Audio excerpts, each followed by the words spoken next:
Hello, Jesse Good here. Today I'm taking a look at the LEGO Star Wars The Mandalorian Razor Crest set. This retails for $130 with 1,023 pieces and 5 characters. Here is the LEGO The Child figure, aka Baby Yoda.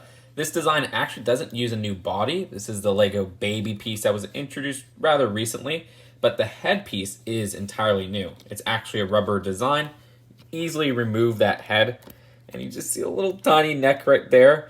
Love the texture at the top, and you can see the bottom on how that connects. So you could put this on other LEGO Baby heads, and this is just too adorable. He's not exclusive to this set because he's also coming in the buildable The Child set, and I'm sure there's going to be a billion other sets for now. That set's $70, this is $130, so it is still very expensive to get him. The design for the Mandalorian is the same one from the ATST Raider set from last year. This is a lot more expensive, but that set was, what, like $50 to $60, so it wasn't exactly cheap to get him either. This design, I kind of wish they had a different outfit for, because we do have different outfits for the Mandalorian throughout the show. It's not a big deal, though. Underneath, unfortunately, just a plain black unprinted minifigure face, and you have some back torso printing once you lift that cape, which you can see right there. And he also comes with the build for that weapon that's also in the ATST Raider. This set has an exclusive Grief Cargo minifigure, or LEGO Carl Weathers, which is just awesome. Love that torso print, which actually has some really cool colors on it. Like, I like the brown there. And you can see his face print, which is new and exclusive to this set. Actually has an alternate face where he looks a bit ticked off. And he also has 2 blasters as an accessory. And this set comes with a Scout Trooper. I'm guessing this is one of the ones from later on in the season. The last 2 episodes, a very memorable moment with the Scout Troopers. I wasn't aware, though, but this is an updated version. Well, I saw it and I was like, ooh, cool, new Scout Trooper. But it came out last year in the 2019 Endor Action Battle set, which I just didn't really register. Love the new design for that helmet there with all the extra printing and everything. And if you remove the helmet, you can see underneath there's actually a full LEGO minifigure face. So that is printed black on there. Gosh, they need to do that for like Batman cowls and stuff like that. But then again, I know with the Batman cowl removed, it'll look kind of creepy to have eyes on it. And the face print under here is that very overused face print that I always say is a Lex face, but technically it's not the Lex face. Still at the back, you could see some back torso printing. And finally, we have the lovable IG-11. I wish they had I Have Spoken as well in this set. Hopefully he comes in this set in the future. This design has an exclusive print on the cylinder up top, and I really like how he's just ready to assassinate as an assassin droid with this clipped blaster at the back. The build of the Razor Crest is actually more substantial than I expected. Not only is it a pretty darn big ship, just compare it to the size of a LEGO minifigure, but this is also pretty substantial in the interior. I love ships or vehicles with interior, and this has a lot of interior space. You could easily remove these panels at the side, at the bottom, to access different spots of the interior. And we'll take a closer look at this bottom interior in a little bit, but for now, let's start with the cockpit up top. See, all I expected was the interior with the cockpit, which you can remove that cockpit very easily. Fit 2 minifigures in there, or 3 if you count Baby Yoda. The box shows the Mandalorian holding Baby Yoda in this position to put the cockpit back on, and the cockpit just rests onto those 1x2 with the hinge connections. And this cockpit is a new piece that I believe is used in the new Batwing set, just judging by some early leaks. Love the printing on there, so it's not a sticker that you have to line up carefully.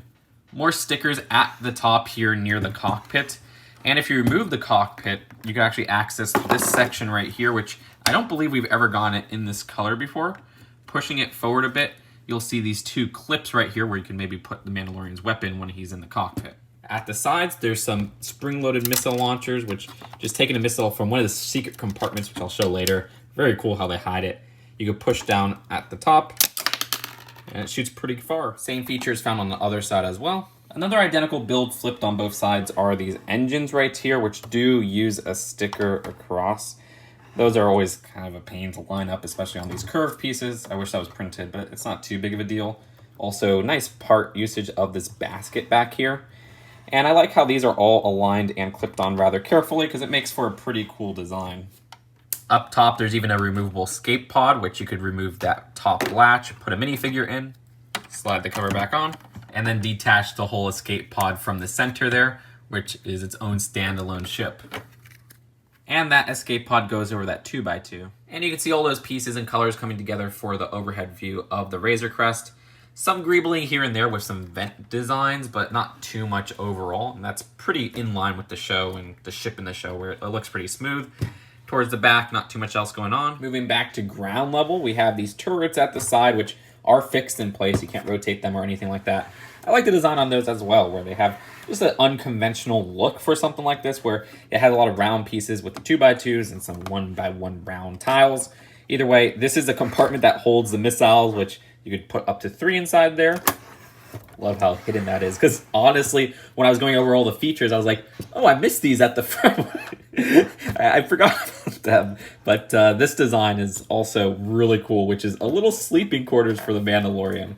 There are those 2 stickers towards the back there, and you can just have your minifigure laying down. Now the Mandalorian could get a good night's rest. This middle section right here holds like 2 carbonite stickered pieces, and these are corresponding with actual events in the show, so that's really awesome for accuracy. Towards the back, more of a hanger section, I guess you could say. Just have a minifigure standing up or even sitting down there. You do have enough room to fit a lot of minifigures standing around there. Other side, not too much going on. And back to the missile section.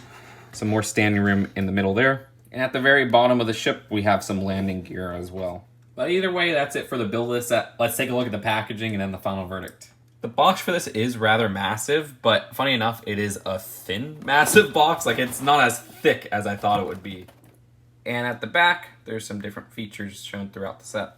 The instructions are rather thick, though, and at the back, we do have an advertisement showing off not only the January wave of sets, but also that summer wave of sets. So I'm very happy to review a LEGO Star Wars set from a Star Wars show that I've actually watched all of and really enjoyed. Clone Wars, I'm still behind on. I'm sorry, guys. This design in particular has such an interesting shaping to it, and I was surprised at how packed they put that interior. There's so much room and different compartments for play and different areas that are actually straight from the show. And there's some new pieces introduced in here with the windscreen and also some different colored pieces. One I noticed was this part in that gray that really give that shaping all the flavor from the show. I feel like for $130, this is actually one of the better priced, more expensive Star Wars sets. Does it still feel a little overpriced? Yes. Doing more research on pricing and everything, there might be more factors than just LEGO themselves. It could be something with tariffs, and we're going to be doing a video on that very soon, so stay tuned. So I'll be a little bit easier on the pricing of this one, but I still feel like this one is worth it for $100, $110, $120, and $130 does get a little choppy, but if it didn't have such a packed interior, I would be much less down with the price. But it not only has a really detailed and sizable exterior and shaping that's accurate to the show, it also has a really detailed interior with lots of different parts.